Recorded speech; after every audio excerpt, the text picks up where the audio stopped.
Hello everybody, I'm very pleased to be here in Mumbai with Samir. Hello Samir. Hi.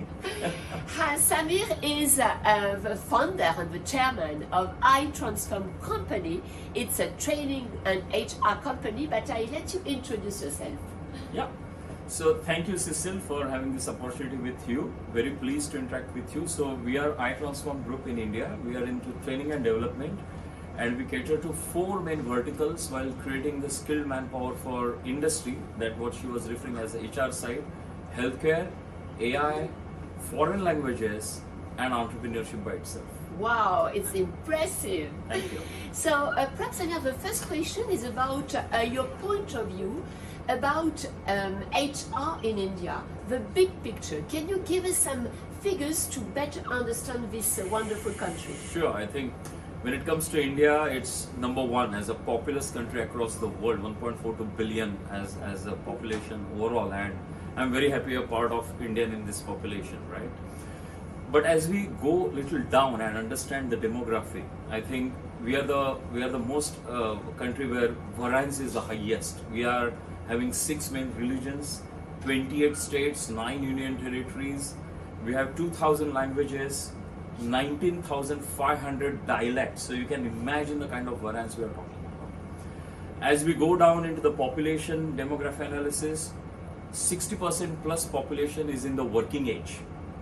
Only 8% is a senior citizen, which is age above 60, and around 14% is less than around 14 years of age. So you can see working hands are more in India and the dependent hands are less. And this is where we say we have demographic dividend, that the hands which can generate livelihood are more than the hands which are not engaged in any meaningful jobs, right? However, the lopside is unemployment is still a concern in India. It's around 6.5% as the average unemployment. But when we get down to the demographic analysis again, 20 to 24, which is actually the working age and the youth is coming out, but they are not really finding as a meaningful livelihood as immediately. And this is where the unemployment goes even to the whopping rate of 44%. And this is where the picture which is there, that when it comes to HR, that the youth today are not getting directly jobs which are available in the market, and there are various perspectives as that. So that's the big picture what we are looking for. Yes, thank you so much, because India is well known to bring some very talented students abroad. Yep. And for example, how does it work? Yeah. So I think the most preferred nation still today, MFN, if I talk about India, for the graduates who are going beyond India is US even right now. Right. So again, if we go to the numbers, just 2022, if I'm right on the numbers as the statistics, US saw 1 million as a foreign students coming to US. Okay, which is the highest just after, I think, pre-COVID area. First time after COVID area. Of this 1 million, 233,000 students were only from India. And for the first time, we surpassed as a Chinese students coming to US. And that's why the highest migration which is happening from India to US is this number. The best part of our young population is we carry that proud factor that we are all English speaking crowd in India, which is not seen in any other country to that level, and that becomes more as the easiest bucket to tally with. So going to any overseas countries, because English happens to be the most common business language to get employed. Yeah. Thank you so much for sharing all these figures, and it's very important to have this big picture first. And the second question is about the HR, but with the corporate side. How is the HR market here? What can we say about HR in company, and what are the key factors? Yeah. So HR in companies today is still critical, of course, is because ultimately when it's a business, it's the first M of 4 M's is man. Man, material, machine, money, right? The first is a man, and that is very critical in business as far as HR is concerned. However, the job roles are getting changed, and thank note to AI, which is soon coming to India. It's not that AI is getting stabilized, but it's on the rise where AI will be a driving force even as a HR function.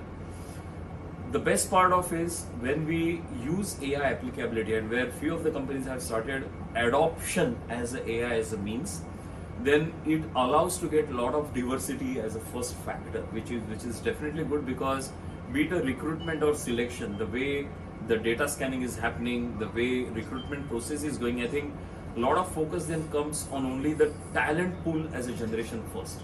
As I mentioned, there is a lot of diversity in India, but when we look at it as an AI application, we can really focus on getting a clear cut as a talent pool first before getting into any biasing effect, which otherwise can happen because of it's more manual. The second aspect is the payouts, the training and development, L&D as a domain. All this can be very well AI driven, and that's something which is very critical when we look at it as a HR as a big picture. Today we don't see HR as a human workforce, but from Indian context, it comes as a human culture. The way the shift is happening as a paradigm shift when it comes to HR function. Okay, thank you so much. So perhaps what is very interesting is to see how you understand Gen AI, generative artificial intelligence. How does it change the skills and the jobs in India? What are the main topics to be implemented? What young students need to know to be the best in the future of world? So future is AI. Future is AI, so everybody there has is no two understand. thoughts, It's absolutely. Okay. And it is irrespective of the functions of a business. But as I said, HR becomes a more critical M of driving the business as a man. So the various aspect one has to look into it is the person need to undergo as a right approach, as an attitude in terms of his creative ability, right? His analytical abilities to deal with numbers and deal with algorithms. Third thing is, the very important aspect is the intuitive power. No matter how good you are at in all algorithms which are driving AI functionality, but unless you transfer that into some good business picture, the visualization technique, it will be meaningless.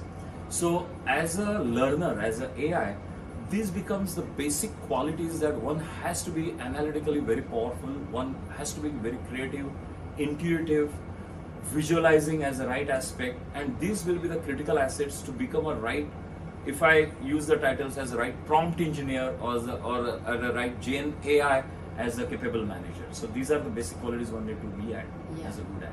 Because you are in contact with a lot of industries, a lot of company here in Mumbai and in India, and what in the learning development process, what are the main skills that company want to put in action for their employees? Right, so the skills are the skills which I mentioned, which are the technical skills. If we are saying, then there are various job roles that they emerge, right? So though not directly connected as AI, but cloud computing to start with.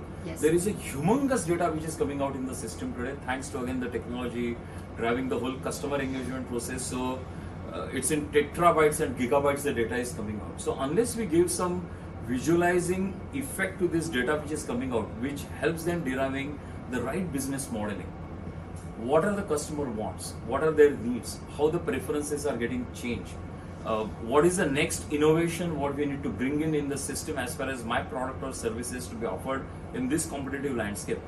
All these are important aspects which is an outcome of AI, and the input to that is the techniques which I am referring as those initial techniques that I spoke about. Thank you so much, Samir. So to sum up some ideas, because there are so many ideas, perhaps first idea is generative AI is the future, and in India there is a lot of optimistic way of thinking, and the young generation is not fear about generative AI. They want to deal with.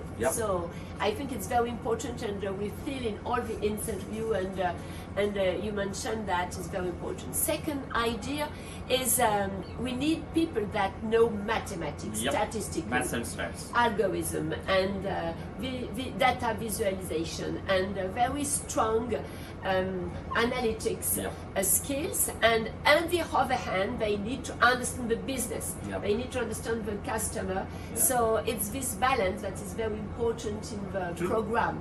in the LMD program. And third, Samir gave us a very big picture in India with a very young population and a population that works a lot and talent go abroad, but they work a lot and they want to learn, and it's a day-to-day learning, and they have this culture of learning every day.